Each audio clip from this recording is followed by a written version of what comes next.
ይሆናል እንበላለን እንጠጣለን እንደማንኛውም ሰው ይደሰታል የማያምን ሰው እንደውም ከኛ በላይ ደስተኛ ሊሆን ይችላል አልኮሉን እየጠጣ ሲጃራውን እየያዘ ማለት ነው ገርል ፍሬንድ እየቀያየረ ማለት ነው ነገር ግን የውስጡን ጦህት የውስጡን ሐዘን የሚያዳምጥበት የለም ሰውየው ውስጡ ሞትን እለት ነው ያ ሞት ነው ሲኦል ማለት አሁን አንተ ጥቅስ ነው የፈለከው እኔ አይዲያ ነው እየነገርኩ ያለሁት ከስጋ ሲወጣ የማያምን ሰው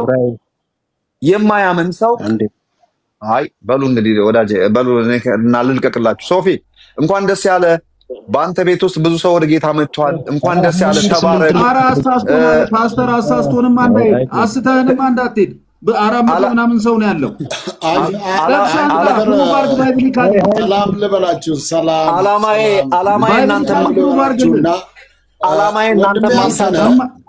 እናንተ ማሳት ነው አላማዬ የምናገረው ነገር የከፋ አይደለም አንተ የምትናገረው ንግግር በኃይሉ ላይ ጭፍን ጥላቻ እንዳለብህ ያሳብቃል አፖስትል ማን እንድትታረም ያስፈልጋል ብዬ አስባለሁ እንጂ ኃይሉ ጥላቻ አይደለም አፖስትል እኔ ያልኩት ባይብሊካሊ ባርጉልኝ ነው Thank you ፊልጶስ ግሩም ነው ትላለህ እንዴ እሺ እንዲህ እናድርግ ችግር የለም አንተ ነህ ችግር የለም ፊልጶስ መልስልሃል አይ ኃይልሻ እኔ ሐሳብ ላንሳ እንዴ ኃይልሻ እንደዚህማ እንዴ አትሂድና እኔ ሐሳብ ማንሳት ፈልጋለሁ እንዴ at least just I have one question that's all I have one question እና መልካም ዘርዘር በላው ላይ እንቅርዳድ መዝራት ይፈልጋሉ ራይ 21 እስኪ ኃይልሻ ፔትራ 8 እስኪ ይልኝና አንዴ ፔትራ አንዴ ፕሊዝ አንዴ ድል ስጡኝና ኃይልሻ yes ይሄን ሐሳብ ብቻ ምታል በደንብ አርጋ አጽዳልኝ ምንድነው በተለይም ደግሞ የራይ መጽሐፍ ምዕራፍ 20 ላይ ይሄ የሺህ ዓመቱ መንግስት አለ እስከ ቁጥር 6 ድረስ ያለው ከዛ ቁጥር 7 ጀምሮ ደግሞ እስከ 10 ደግሞ ያለው የሰይጣን የመጨረሻ ዕጣ ያለበት ቦታ ነው የሚያወራው ከዛ ከምዕራፍ ከቁጥር 11 ጀምሮ ደግሞ ስለ ሙታን ተፈረደባቸው የሚል ሐሳብ ያነሳና ከቁጥር 11 ጀምሮ ያለውን ላንሳለን ከዚህ በኋላ ታላቅ ነጭ ዙፋንና በእርሱም ላይ የተቀመጠውን አየሁ አለ ምድርና ሰማይ ከፊቱ ሸሹ አለ ስፍራም አልተገኘላቸውም አለ ሙታንን ታላላቆችንና ታናናሾችን በዙፋኑ ፊት ቆመው አየሁ አለ መጽሐፍቱም ተከፈተ አለ ሌላም መጽሐፍ እርሱም የሕይወት መጽሐፍ ተከፈተ አለ ሙታንን በመጽሐፍቱ ተጽፎ በተገኘው መሰረት እንደ ስራቸው መጠን ተፈረደባቸው አለ ባህርምና በውስጡ የነበሩትን ሙታን ሰጠ ሞትና ሲኦልም በእነርሱ ውስጥ የነበሩትን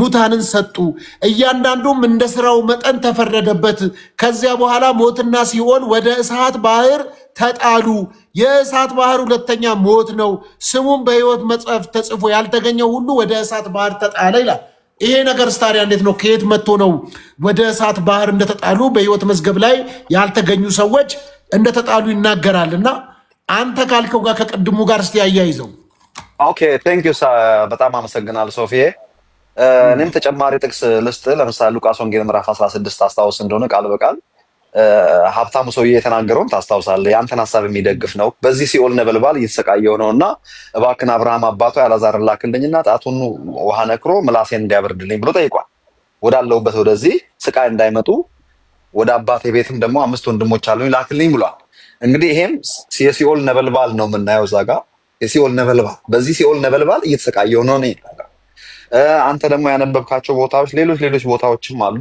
በዲንና በእሳት በሚቃጠል የእሳት ባህር የሚለው ይሄውም ሁለተኛው ሞት ነው አለ የሚገርመው እኔ ቃል በቃል ጥቅሱ እንዳለ አውቃለሁ ጥቅሶችን ምን ተረጉምበት ሪሊ እኔ ዲቴል ብዙ ጥናት አድርጌ ነው ይሄን ነገር የመጣው ዝም ብዬ አይደለም ባይብል የተጻፈበትን ተርሚኖሎጂዎቹን ለምንድን ነው እንደዛ ቋንቋዎች የተጠቀመው ቶርሜንቱ አሰቃቂነቱን የሲኦልን አስከፊነት ይሄ ራሱ የገሃነም እሳት የተባለው ራሱ አይገልጠውም አሰቃቂነትን የለም እያልኩ ሳይሆን እኔ እሳት የሚባለው የለም እያልኩ ሳይሆን እነን ለመናገር ባደረኩት ሪሰርች እዚህ ጋር አምጥቻና ሪሰርቾችን መናገር አልፈልግም የባይብል የተጻፈበትን ላንጉጆች የተጻፈበትን ተርሚኖሎጂ የሲኦልንና የገሃነምን አሰቃቂነት ለመግለጥ የተጠቀመበት አገላለጥ ነው ሁለተኛው ሞት የተባለው ማለት ነው። ሁለተኛው ሞት የተባለው ሞት ምንድነው ወደሚል ስንመጣ ዘፍጥረት ምዕራፍ 3 ጋር ነው የምንመለሰው።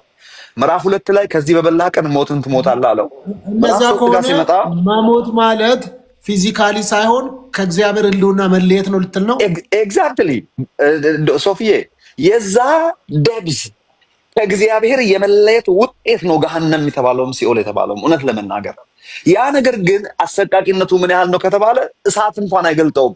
ከኝ ኢማጂን አንተ አሁን ሰይጣን ሰውን ተዋጋ ሲባል አይዲያና ሐሳብ ነው የሚረጨው አይደል?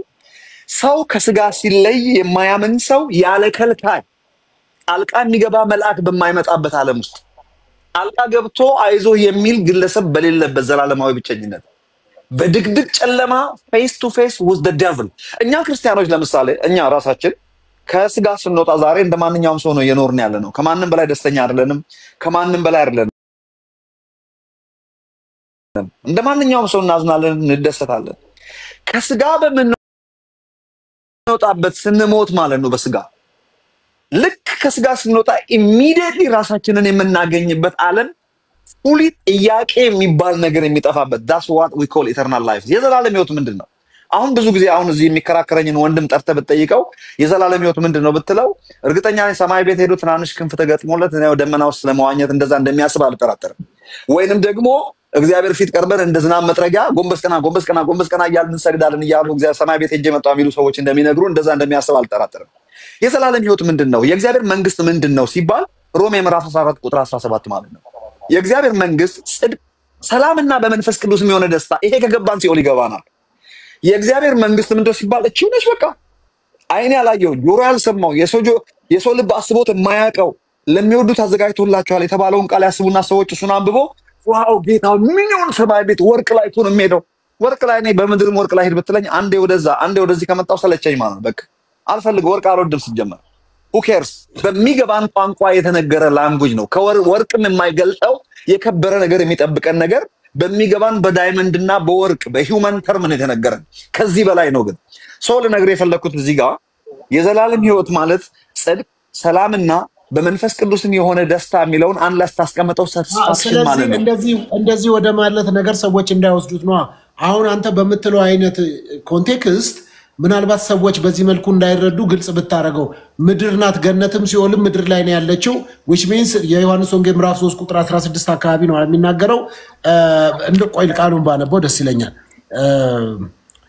3:16 በነገራችን ላይ ሶፊየት ነው የምንኖረው ከስጋ ስንወጣ ለሰማይ ነው የተፈጠረው። ግዴለም እንሄዳለን ግን እኔ ወዴት እንደሆነ አይደለም ወዴት እየሄድክ እንደሆነ ስለምረዳ ፖይንቶችን ማለት እንግዲህ እኔ ረጅም ዓመት ነው አንተ ምን እንደምታወራ የምታወራውን ድጋሚ እንደማቀቀን ሁሉ መድገም እችላለሁ። አይሉ ዮሐንስ የሚያወራው ረጅም ዓመት ሰምቻለሁ ሲሪየስሊ ስለምሰማው ማለት ነው። ስለዚህ እዚህ ጋር መጥቶ በእርሱ የሚያምን ሁሉ የዘላለም ህይወት እንዲኖረው እንጂ እንዳይጠፋ እግዚአብሔር አንድያ ልጁን እስከ መስጠት ድረስ ዓለምን እንዲሁ ወዷልና እግዚአብሔር ልጁን ወደ ዓለም ላከው በዓለም ለመፍረድ ሳይሆን ዓለምን በእርሱ ለማዳን ነው።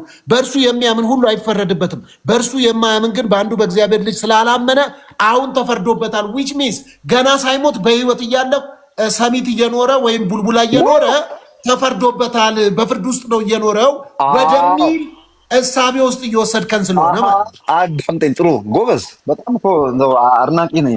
አንዳንድ ጊዜ አይ ኖ ያስተላልፍ ይባኛል አይደለም የኃይል አይደለም ይወላ ያን ያለው ምን መሰለህ እዚህ ክፍል ላይ አንተነ እዚህ ክፍል ላይ ያወራለው አሁን ገና ሞታ አይደለም። አንዳንድ ሰው የምድሩን የሰማዩን ላመቻችልና ወደ ማምሻው ላይ ወደ እግዚአብሔር መንግስት ወደ መጠጋት ነገር ይመጣል። ስለዚህ ይሄ ነገር ግን እያለ ያለው የ6 ዓመቶችና 20 ዓመት 100 ዓመት ጎበዝሙን ወጣትም ሽማግሌ በቃ በእሱ ያላመነ አሁን በፍርድ ውስጥ ነው እየኖረ ያለው።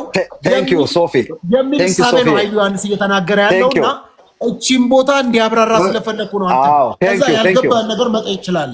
ምክንያቱም አሁን ነገር ስለመጣ ምክንያቱም የዘፍጥረት ምዕራፍ 3 ሄዶ እኮ ዘፍጥረት አንተ ነህ ሰማይ ዘፍጥረት 3 አይሉ ዮሐንስ ሄዶ ሲያነሳል ስለ ሲኦል ብሎ ሲነግር ሰዎቹ ሞትን ትሞታለህ ተብሎ ሰውየው አልተቀበረም። እንደውም ራቁቱን ሆኖ እስኪሸሽ ድረስ ተገኝቷል።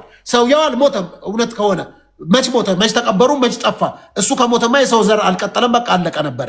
ስለዚህ ሰውየው የሞተው ከእግዚአብሔር ህልውና ካለበት ኦቶሪቲ ነው የተለየው ነው እያለ ያለው ኃይሉ ዮሐንስ። ስለዚህ ይሄንን ስለሆነ ለምሳሌ አዳም ከእግዚአብሔር ጋር በነበረበት ጥፋት እስካላጠፋ ድረስ አንበሳ ይታዘዝለት ነበረ፣ ሚዳቋ ይታዘዝለታል። ስም ያወጣላቸው እሱ ስለነበረ ፍርሃትን አልተለማመደም፣ አያውቅም። ነገር ግን አዳም ከእግዚአብሔር ከተለየ በኋላ ፍርሃት ገባበት። አንበሳ እንደሚበላው ተረዳ። ወደ ፍርሃት ስም ያወጣለትን አንበሳ መፍራት ጀመረ ማለት ነው። which means ኃይሉ ዮሐንስ እያወራ ያለው አሁን በምድር ላይ የኖርክ ባለበትም ሁኔታ በበሽታ ላይ በሞት ላይ በተለያዩ ነገሮች ላይ በስልጣን መኖር ትችላለህ። ምን ሆነ? ክርስቶስ ኢየሱስን አምረ ከፍርድ ነፃ ሆነ ነው የሱ ኮንቴክስት ይመስለኛል። አለበለዚያ በፍርሃት በድንጋጤ በምን በመጣው በወጣው ነገር ሁሉ የምትሸበር ከሆነ ግን you are not saved። ለምን? ስላልተቀበልክ ነው የኃይሉ ዮሐንስ። እኛ አንዳንዶቻችን እንደምናስበው ከሞትክ በኋላ አይደለም ተፈርዶብህ የሆነ የሚቃጠል ነገር ውስጥ አሁንም እየተቃጠልክ ነው። በክርስቶስ ኢየሱስ ሰዎች ካላመነ በልጁ በኢየሱስ ክርስቶስ አምኖ የእግዚአብሔር ልጅ ካልሆነ አሁንም እኮ ቃጠሎ ውስጥ ነው ያለው። ገናዛ የተዘጋጀ በረዶ ቤትም እሳትም አይደለም ነው የኃይሉ ዮሐንስ። ሶፊ በጣም እንደው አፌ ቁርጥ ይበልልህ። በጣም ለካ እንደዚህ ጀግና ነህ። እኔ እኮ አንዳንዴ እዚህ ጋር መተስታስቅ እኮ ምናምን አንዳንዴ ኮሜዲያን ሁሉ ነበር የምትመስለኝ።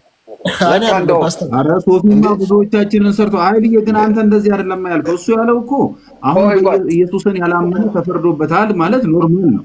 ምክንያቱም ማመን አለበት እንዳይፈረድበት ነው። ገብቶኛል ያለው ሶፊ አደገኛ ነገር፣ በጣም ፓወርፉል ነገር ነው የተናገረው። በደንብ ሰምታችሁት ከሆነ በጣም አስገራሚ ነገር ነው የተናገረው። አሁን ሲኦልና ገሃነም ለአንድ ኃጢአተኛ ሰው የሚጠብቀው ቅጣት ምንድነው የሚለውን ነገር ለማየት ምን ነበረን የሚለውን ነገር ማየት ብቻ በቂ መልስ ነው። ዘፍጥረት ምዕራፍ 1 ላይ ሰው ልጅ እኮ የዘላለም ሕይወትስ ነበር። አንድ ነገር እዚህ ውስጥ ያላችሁ ሰዎች መረዳት ያለባችሁ ነገር አዳም ወደቀ ሲባል ከየት እንደወደቀ ታውቃላችሁ? ከአብ ቀኝ እኮ ነው የወደቀው። ከገነት ውስጥ አይደለም የወደቀው፣ ወይ ከመሰላል ላይ እኮ አይደለም የወደቀው። ከአብ ቀኝ ነው የወደቀው። አብ ቀኝ እኮ የሚባለው አዲስ ኪዳን ላይ ተጀመራለን። ኢየሱስ እኮ ወደ አብ ቀኝ ሊመልሰን ነው የመጣው። ከሰማያዊ ስፍራ እኮ ነው የወጣው አዳም፣ ከኤደን ገነት እንዳይመስላችሁ። ኤደን ገነትማ በምድር ያለበት ነው። እኔ አሁን አሜሪካ ነው ያለሁት፣ ግን በአብ ቀኝ ነው ያለሁት። ራይት መጽሐፍ ቅዱስ እንደሚናገረው አሜሪካ ነው የምኖረው በስጋ። ነገር ግን የአሜሪካ አይቆጠርም፣ እግዚአብሔር ስጋውን አያወራም። አዳም ከአብ ቀኝ ነው የወደቀው። አዳም የጎደለው ከየት ነው? አዳም ሞተ፣ ከዚህ በበላ ቀን ትሞታለህ ሲለው ስለ ሞት ከተነገረ ሕያውነት ነበረ ማለት ነው። ከሕያውነት ውስጥ እንዳትወጣ ነው። ያ ሕያውነት የነበረው አዳም የዘላለም ሕይወት ውስጥ ነበር። የዘላለም ሕይወት ማለት እግዚአብሔር የሚኖረው የሕይወት አይነት ማለት ነው። ኃጢአት ያልነካው ሕይወት ማለት ነው። አዳም የእግዚአብሔር መንግስት ውስጥ ነበር ያለው። የእግዚአብሔር መንግስት ማለት እግዚአብሔራዊ የጽድቅ አገዛዝ ማለት ነው። ኃጢአት የሌለበት ዓለም ማለት ነው። አሁን ሞትን ትሞታለህ የሚለው ቋንቋ ይሄን ሁሉ ያጠቃለለ ነው። በዛን ቀን ዘፍጥረት ምዕራፍ 3 ላይ ሄዶ ሲሞት ሞትን ሞተ። እግዚአብሔር እውነተኛ ነው። የተሞተው የሞት አይነት አሁን በስጋ ለሞተም ሰውየው 900 ምናምን ዓመት ኖሯል። ከዛ በኋላ ኢንሳይድ አውት የሞተው አዳም ላቦራቶሪ ቢኖር ወይ ቴስት ብናደርገው አይታየንም እንጂ አዳም የሞተው ሞት መንፈሳዊ ሞት የተባለው ሲኦል እሱ ነው። ገሃነም እሱ ነው። ይሄን አሰቃቂነቱ ምን እንደሆነ ግን አይገባንም። ምን ያህል ፔንፉል እንደሆነ አይገባንም። በስጋ ያለውን ማውራት አንችል። በስጋማ አውጥሮ ግሮ መብላት ጀመረ። ብዙ ዘርቶ ጥቂት ማጨር ተጀመረ። ማርጀት ተጀመረ። መታመም ተጀመረ። የሚወዱትን ማጣት፣ ልጆቻቸው ተገዳደሉ። የተለያዩ ክፉ ነገሮች መታየት ጀመሩ። እነዚህ የሲኦል እንጥብጣቢ ከውጭ የሚታዩ ነገሮች ናቸው። የሲኦል ዴብዝ ዋናው የህይወት ምንጭ ከሆነው ከእግዚአብሔር መነጠል ዲታችድ መሆን ማለት ነው። ሞት ማለት እሱ ነው። ሞት የሚለው ዲቴል ቱ ቢ አነስት መጽሐፍ ቅዱስ የኋለኛው ሞት ሁለተኛው ሞት አለው አይደለም? ገሃነም መጣልን ዘላለማዊ ሰፕሬሽን ማለት ነው። ገሃነም ማለት ዘላለማዊ መለየት ማለት ነው። ይሄንን በምን አይነት መልኩ ነው መጽሐፍ ቅዱስ እንደገለጠልን? በሚያቃጥል የእሳት ባህር በእንደዚህ አይነት ሁኔታ ነው የሁለተኛውን ሞት የገለጠልን እግዚአብሔር ማለት ነው። ይሄ ነገር ሊገባን እውነት ለመናገር ቋንቋ አልተጻፈም የለም የሚል እምነት ኖሮኝ ሳይሆን ቃል በቃል ስለ ገሃነም ስለ ሲኦል አልተጻፈም ሳይሆን ለኔ ባይብልን ሰርች ባደረኩት ለማስተማር ከባድ ነው እውነት ለመናገር። እናንተ ጥቅስ አላችሁ፣ እኔ እንደናንተ ሙሉ ጥቅስ የለኝም። እኔ አይዲያ ነው ያለኝ። ሲኦል የሚለው ቋንቋ ዛሬ አሁን ሶፊ ቅድም እንደነገረን የማያምን ሰው ኦልሬዲ ተፈርዶበታል፣ ፍርድ ውስጥ ነው ያለው። ከናንተ ጋር ሻይ ቡና ሲል እውነት እንዳይመስል አብሮ ቆሞ ሱት ለብሶ ክራባት አስሮ ሲሄድ እንዳይመስል ሞትን ቶርሜንት ሞትን እየተለማመደ ነው ከውስጡ እሱ። አንተ ህይወትን ነው ኢንጆይ እያደረግክ ያለው። ያለን ህይወት አሁን አይገባንም እኛ ምን እንደሆነ። ከዚህ ከስጋ ስንለይ ነው ዋው የምትለው ቋንቋ የማይገልጠው ተናግረህ ንግግር የማይገልጠው ህይወት ያን ጊዜ ነው የሚገባ። ዛሬ በስጋ ስላለን አይገባንም። እሱም የሲኦልን ጩኸት የውስጡን የነፍሱን ጩኸት የስቃይ ኦልሬዲ ገሃነምን ተፈርዶበታል ነው የሚለው። ሲሞት አለ የሚፈረድበት የዛ የፍርድ ጩኸት የነፍሱን ከውስጥ ጩኸት ቶርሜንት የሚያደምጥበት ጆሮ የለውም። እሱም በስጋ ተሸፍኗል። እሱም ሲሞት ጠብቆ እግዚአብሔር እሳት አይለኩስም ያልታወቁ የነበረው ስቃይ የሸፈነው ከላዩ ላይ ሲነሳ አንቤረብል የሆነ ቋንቋ የማይገልጠው ስቃይ እሱ ነው በዲን የሚቃጠል እሳት ባህር የተባለው። ያ የዲን እሳት እንኳን አይገልጠው መስሏችሁ ነው እናንተ። ምሳሌያዊ አገላለጥ ነው። መንፈሳዊ ሞት ከዘፍጥረት ጋር አገናኝታችሁ ካያችሁ ጀነራል የመጽሐፍ ቅዱስን ትሩዝ ካያችሁ ሲኦል ገሃነም እጅግ አስፈሪ ነው። ከኙ ኢማጂን ያለ ከልካይ ከሰይጣን ጋር ፊት ለፊት መገናኘት ምን ማለት እንደሆነ ያለ ከልካይ አሁን እኮ በምድር ላይ ስንኖር የሚረዱን መላእክት ይላኩልናል። መንፈስ ቅዱስ በውስጣችን አለ። ሰው አጠገባችን አለ። ይመሻል ይነጋል ብርሃን አለ። ሌላ ጫፍ ሰይጣን እዚህም እንደ ልቡ ይራገጣል፣ እዛም ሲኦል ይራገጣል። የሚቀጣበት ፍርድ ቤት ነው፣ ታሳሪ ነው። ምንድነው የምትለው? እዛ ፍርድ ነው የምትለው። እዛ አቅም የለውም። ምን ያመጣል? ሰይጣን ወደዚህ ዓለም መግባት አይችልም። ሐሳብ ብቻ ነው መወርወር የሚችለው ወደ ቁሳዊ ዓለም ስጋ የለበሰ ብቻ። ኢቭን እግዚአብሔር መንፈስ ነው አይደል? እግዚአብሔር እንኳን ሊሚትድ himself እግዚአብሔር በመንፈስ ቅዱስ አይዲያ ለኛ ሬቨሌሽን ከመስጠት ውጪ እግዚአብሔር በመንፈስነቱ ጣልቃ ገብቶ አይሰራም። ስርዓት አለው እግዚአብሔር። ይህ ስጋ ዓለም የስጋ ለባሽ ዓለም ነው። ሰይጣን ክፉ ሐሳብ የሰይጣን ሽንገላ ተጠቅስ አይደለም። መጽሐፍ ባይብሊካል አይደለም። ይሄ ነገር ሐሳብ ነው አይደል? አንተ ሐሳብ ስለሆነ እንውሰድ። ባይብሊካል መስሎኝ ጥቅስ ኤፌሶን ምዕራፍ 6 ቁጥር ጀምሮ አዳምጠኝ። አታስተፋብኝ። ቆይ እሱ አይዲያ ነው ብያለሁ። የተጠቀሰውን ቢንሳትም እንደዚህ ነው ብለህ ልታስረዳን አልቻልክም። የመጀመሪያው መነሻ እንዴት ነው መንፈስ በእሳት የሚቃጠለው አልከን። ብዙ ፕሩቭ ማይደረጉ በእምነት ብቻ የምንኖራቸው ነገሮች አሉ። ወንድሜ አንተ አቅም የለኝም፣ እውቀት የለኝም፣ አልችልም። በቃ እሱን እንዳላወቀ ሰው አድርገህ ያዝልኝ። እችኛዋን ግን ልንገርህ በሰይውልህ ከሰይጣን ጋር ግብ ውስጥ አለ። ሰይጣን ተሸንፏል። መጽሐፍ ቅዱስ የሰይጣንን ሽንገላ መቃወም እንዲቻላችሁ ነው የሚለው። ኤፌሶን ምዕራፍ 6 መንፈሳዊ ውጊያ ብላችሁ የምትሰብኩት የለም። ሲጀመር መንፈሳዊ ውጊያ እንደዛ አይደለም። ከሰይጣን ጋር ግብ ውስጥ ለመግባት ማለት ነው። ዲያብሎስን ተቃውሙት ከእናንተ የሚሸሻል የሚለውስ ምንድነው? እኮ እሱና ይሄ ሐሳቡ አንድ ነው። የሰይጣን ሽንገላ መቃወም እንድትችሉ ዲሰፕሽን። አሁን ሰይጣን መዋሸት ብቻ ነው የሚችለው አንተ ላይ። ትጥቁም ፈቷል፣ አለቅነት ተሽሯል፣ ከእግር በታች ገብቷል። ነገር ግን ከመንፈሳዊ ዓለም ውስጥ አይዲያ በማቀበል ሐሳብ በመስጠት ሰዎች በዛ ሐሳብ ተጠላልፎ ከመስመር እንዲወጡ ካደረገ ተዋጋ ይባላል። ሰይጣንን ተዋጉት የተባለውም ተቃውሙት የተባለውም የጦር መሳሪያችሁን አንሱ የተባለው ሽንገላውን ለመቋቋም ነው። ሽንገላ መቋቋም ማለት አእምሮ ማደስ ማለት ነው። ሰይጣንን መቃወም ማለት አሁን ተመልከቱ እንዴት አይዲያ እንደማወራ። ያን ሁሉ የጦር ጋጋታ እዛ ጋር የጠቀሰው ለምንድን ነው? የሰይጣንን ሽንገላ ለመቃወም ነው። ሽንገላው ምንድን ነው? አይዲያ ለምሳሌ የሆነ ከመስመር እንወጣበትን አይዲያ ወይ ቆንጆ ሴት ያመጣል። በአእምሮ አታመንዝር የሚለውን ቃል ስላመነ ብቻ ነፃ እንደማይወጣ ቼክ አድርገን ያጣራንበት ብዙ መንፈሳዊ የአገልግሎት ልምምድ ካላቸው ሰዎች እንደዚህ አይነት ነገሮችን መደማመጥ አስፈላጊ ይመስለኛል። ለምሳሌ በኒህን አንድ ጊዜ ከካትሪን ኩልማን የተናገረውን ነገር ይናገራል። ምንድነው ምለው? ካትሪን ኩልማን እኔ አገልግሎቴ ላይ አይነ ስውራን አይበሩም ነበርና ይሄ ነገር እንዴት ነው የሚከሰተው በሷ አገልግሎት ብዬ አገልግሎቷን ሲካፈል አለ በኢየሱስ ክርስቶስ ስም የእውርነት መንፈስ ውጣ ብላ ስትናገር አይነ ስውራን ስበራ አየሁና ኦኬ እንዲህም አይነት ምስጢር አለ ወይ የሚለውን የተገነዘብኩ ጊዜ በእኔ ጉባኤ መጥቼ የእውርነት መንፈስ ውጣ ብዬ የተቃወምኩ ጊዜ አይነ ስውራን አዩ። መንፈሳዊ ውጊያ ነገር አለ። ይሄን አምናለሁ፣ ቃል በቃል አምናለሁ የምትለው አምናለሁ። ሌላ እንትን አለ ግን አምናለሁ። በትምህርት ይሄንን አምናለሁ። ፊሊጶስ ይሄንን ብራዘር ፊሊፕ I believe this 100%። እኔ ራሴ ትቀይራለህ እንዴ? አሁን ለምን ትቀይራለህ? እሱ ካለ በኋላ ለምን ትቀይራለህ? ቅድም ምንድን ያልከው? ዲያብሎስ ሰይጣን ተሸንፏል። አሁን ከሐሜትና ከወሬ ውጪ ምንም የለውም ቅድም ብለሃል እኮ። Did I say that?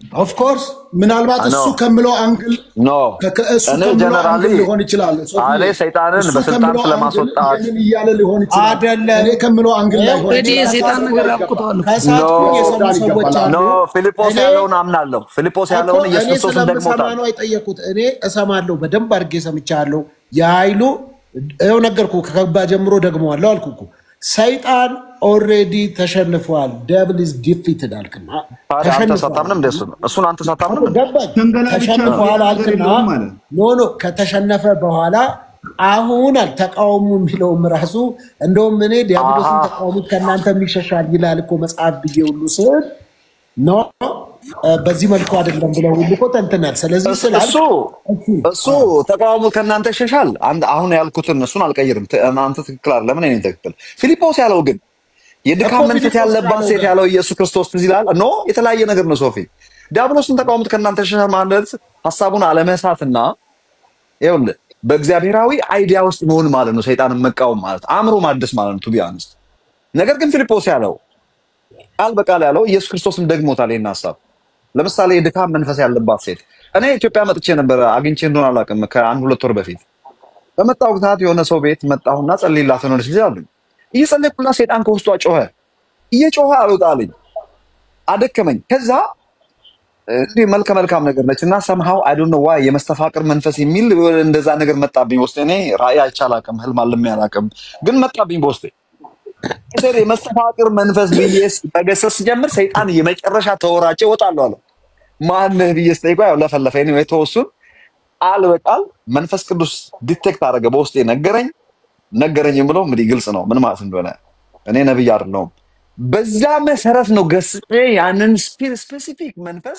በኢየሱስም ውጣ በያስወጣው እንደዚህ አይነቱን ከጠየቀኝማ 100% አሁን ፊልጶስ ያለውን ነው ማም ብራዘር ፊሊፕ ቴንክ ዩ ሶ ማች እና አትጨቅጭቁኝ በእናታችሁ ልቀቁኝ አሁን ያው ሁሉ ሰው ጌታን ተቀብሎ ሶፊ ኃይል ሻባሎ አንግል ኃይሉ የሚናገረው ትክክል ነው በዚህኛው አንግል እኔ የተሟላ እንዲያደርግ ነው ሐሳቡን ያነሳሁት እንጂ አያውቅም ብዬ አይደለም በዚህ ነገር ከዚህም በፊት ስናገር ስለሰማሁት ማለት ነው ፓስተር ግን እኔ ማለት ያልገባኝ ነገር ችግር የለም አዋቂዎቹ አንተና ፊልጶስ ለብቻ ተደዋውሉ እዚህ አሁን እሳት የለም ያለው ነገር አፖስቶል ፊልጶስ አንተ ራስህ እሳት የለም ለምን ፈለክ አንተ ምታስተምረው እሳት የለም የምለውን አይደለም ኃይሉ ያለው ከእሳትም የከፋ የሚናገረው መንፈሳዊ ስለዚህ እኛ መረዳት የሚገባል መንፈሳዊውን ነገር በደንብ መረዳት አለብን ለምሳሌ እሳት ውስጥ አብርሃምን ማነጋገር አይችልም አንድ ሰው እሳት ውስጥ ሆኖ ኢየሱስ በገለጸው ፓራብል መሰረት አብርሃምን እኔ እሳት ውስጥ እየተቃጠልኩ ነው ብሎ ማነጋገር አይችልም ስለዚህ እንደ እሳት ገብቷል ኃይሉ የሚለው ይህንን ነው እንጂ አንተ የምትለው በመካድ የለም በማለት ፍርድ የለም በማለት አይደለም የሚናገረው ሰዎች በመንረዳበት ቋንቋ የተገለጸ ነገር ነው ይያለ ነው ተጽፏል አዎ ነገር ግን እንደምናስበው አይደለም የሚለውን የከፋ ነገር እየተናገረ አይደለም አንተና እሱ የተራራቃችሁ እስካልሆናችሁ ድረስ መከራከር አስፈላጊ አይደለም በዚህ ፖይንት ለማለት ያክል ነው እንጂ ለመራራቅ አይደለም ይሄ ሲሪየስ ነገር ነው ሰው ወደ ዘላለም ህይወት የሚመጣበት አንዱ ምክንያት እኮ የዘላለም ፍርድ ስላለ ነው ከሌለ አሁን የሚባለው የዘላለም ሞት እሳት ጉዳይ ከሌለ ይሄ ሁሉ ጭንቀት ውስጥ መኖር አይገባንም እንደፈለግን ሆነን ማለፍ እንችላለን አሁን ያው ፓስተር ሶፊ ያለበት ሰፈር ሰሚት ሄደን አሸሸ ገዳሜ ይያልን ማምሸት ነው ያለብን ከዚህ የቀረ ነው ወደ ጌታ የተጠጋ ነው አንዱ ምክንያት ከዘላለም ሞት ለመትረፍ ነው ያኛው የሰይጣንና የቤቱ ስለሆነ እዚህ ጋር ደግሞ ባይብል ላይ ክሊርሊ ተጽፏል አይ በኔ ጥናት በኔ አናሊሲስ በኔ መረዳት እሳት ማለት እንትን ነው እንደዚህ ነው ብሎ ሐሳቡን አሁን የኃይሉን እኮ ስር ሐሳብ ነው አለ ጥቅስ የለኝም ማለት እናንተ ብዙ ተክሳላችሁ እንግዲህ ጴጥሮስ ሲናገር የሚናገር እንደ እግዚአብሔር ቃል ይናገር እንጂ የተረዳውትን የኔ ኦፒኒየን የኔን ፍላጎት እኔ እንደደረስኩበት እኔ እንዳየሁት ብሎ መንፈሳዊ ነገር መዘርዘር አይቻልም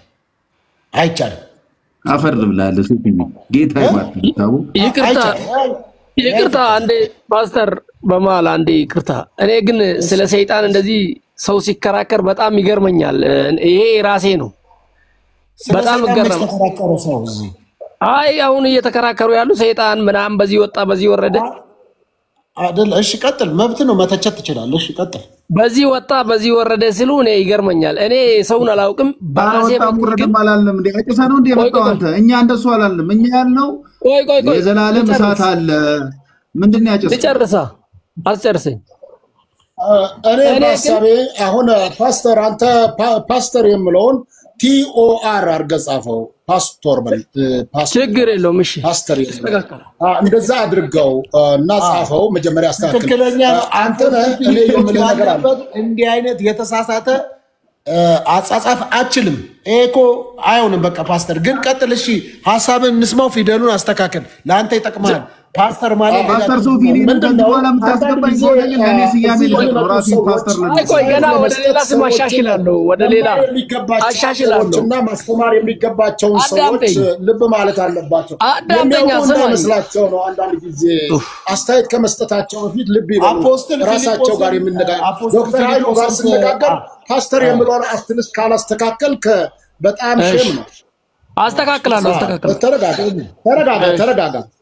ዶክተር ኃይሉን አስተያየት ልሰጥበት ስትነሳ አንተ ከሱ መማር አለብኝ እሱን ማስተማር አለብኝ የምለውን ማሰብ አለበት። እንዴ እኔም ተማርኩት አለኝ ተሳስተ የጻፍክ ሰውዬ ቆይ ምነው ፊሊጶስ የፓስተር ኃይሉ ሚዜ ይለኛል አይባልም። አዳምጠኛ ኃይሉ ራሱ የቻለ ሰው አንድ ጊዜ አዳምጠኛ። አሁን ሰይጣንን እንደዚህ ከፍ አድርገህ የምታወራው እኔ ግን ለሰይጣን ገለባና እሳት ነኝ። እኔ የሱም የከፋ አይደለም ሶፊም የምለው የከፋ አይደለም። ነገር ግን ከእሳት ባህርም የከፋ ነው። ምኑ መረዳት የከፋውን ነገር የፍርድ ነገር ነው ለመግለጽ ማለት ነው። ያን ያክል የሚያስወግዘው ነገር አይደለም ለማለት ነው። ጭፍን ጥላቻ መኖር የለበትም። እኔ አሁን ምንም ጥላቻ የለኝም ከኃይሉ ጋር የማንተማመንበት የሚቃወመው ፖይንት አለ። አሁን አንድ አቅጣጫ አግዲም ሲሄድ ቅድም መለስኩት ምክንያቱም ከጥላቻ አይደለም እሱም ደግሞ ልክ ነው አለ።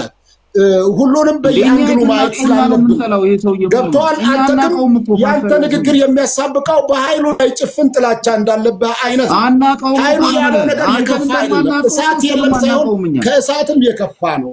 ነገር ግን ኢየሱስ በሚናገረው አንግል በእሳት እየተቃጠልኩ ነኝ። ስለዚህ ከዚህ እሳት ውስጥ እንደው በቃ አዳምጥ እየሰበከ አንተ ልክ ነህ በቃ አይሁን እየሰማን ነው አይነት ንግግር ከእሳት ውስጥ ሆኖ ሰው መነጋገር አይችልም።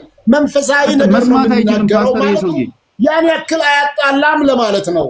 ማዳመጥ ካልቻልክ አይደለም አንተ ሰው መሆንህን ነው የሚያሳየው። እሺ ምሁሩ አሁን አንተ ምሁር ነህ። እኛ ምን ጠይቀው እኛ ኃይሉን አናቀውም አንተንም አናቀም መናቀ ሚዲያ ላይ ነህ እኮ እኛ የት አፖስቶሊክ እንደተባልክ ምናምን አላቀም። እኔ እሳት የለም ሲል ባይብሊካሊ እሳት የለም ብለ ፕሩቭ አድርግልኝ ነው ያልኩት። አንተ የሱ ሚዜ ሆነ ለሱ ማጨብጨብ ትችላለህ። እኔ ባይብል ላይ የተጻፈውን ቀጥታ በሉልን ነው ያልኩት። 500 ሰው አለ የሚሰማው ሰው መከበር አለበት መሳት የለበትም። እዚህ ድንገት ሰምቶ የሚሄድ ሰው አለ። የናንተን ግንዛቤ የናንተ የት ሪሰርች እንደሰራችሁ አይታወቅ። የት ነው የተማርከው መጀመሪያ አንተ ዶክተር ምናምን ስለዚህ እናናቃችሁ እኮ ባይብል የሚወጣው ነገር ሁሉ በአንድ ጊዜ በተከታታይ ኦፌንሲቭ የሆኑ ነገሮችን መጥፋት ራሱ ክርስቲያን ኤቲክስ እየተደራጀ ህይወት እንደሌለ ነው። ባይብል የማይለውን ያልክ ነው። ይቅርታ አንድ ጊዜ ልግባ አለስልስ ራስህን ብራዘር አትናገር ደርበህ ትናገራለህ። ያልተማርክ ሰው መሆንህን ነው የሚያሳየው ደርቦ መናገር። ምትናገረው ተራ ላይ እኔ ዝም ካልኩኝ እኔ በመናገርበት ተራ አንተ መናገርህ ያልተማርክ ሰው መሆንህን ከመግለጽ ሌላ ነገር የለውም ለ500 ሰው ማለት ነው። ስለዚህ አንተ በኃይሉ ላይ ጭፍን ጥላቻ እንዳለ ያሳብቃል ንግግርህ ስሙዝ አይደለም ወንድማዊ አይደለም አንታይ ነው ጠላታዊ ነው ስሜቱ ዝንባሌው 500 ሰው ላይ ስትናገር 500 ሰው ይህንን ያስተውላል።